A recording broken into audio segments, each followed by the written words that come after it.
काशी जी से पढ़कर एक पंडित जी अपने घर को जा रहे थे। रास्ते में वह एक गांव में ठहरे। जिस व्यक्ति के यहाँ पंडित जी ठहरे थे उसके एक युवा लड़की थी। लड़की ने पंडित जी से पूछा कि आप क्या पढ़कर आ रहे हैं। तो पंडित जी बोले कि मैं वेद शास्त्र पुराण सब पढ़कर आया हूँ। कोई ऐसी विद्या बाकी नहीं रही जो मैं नहीं जानता।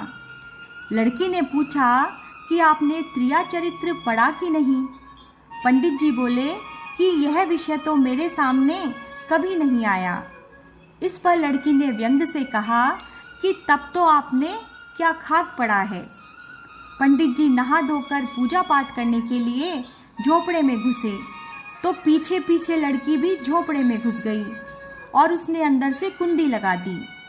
फिर वह जोर जोर से रोने चिल्लाने लगी।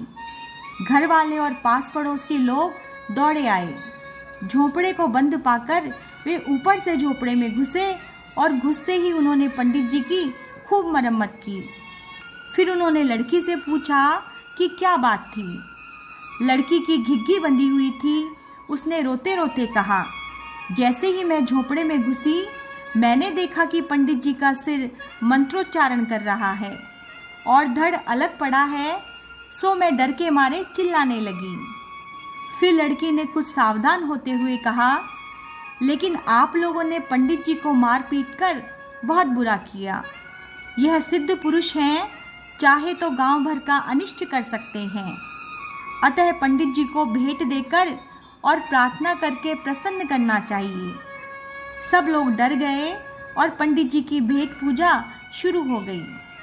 उनके सामने बहुत सी चीज़ों का ढेर लग गया।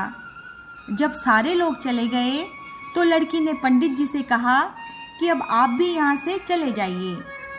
पंडित जी बोले कि तुमने त्रिया चरित्र तो बतलाया ही नहीं, वह बतला दो तो मैं चला जाऊँ।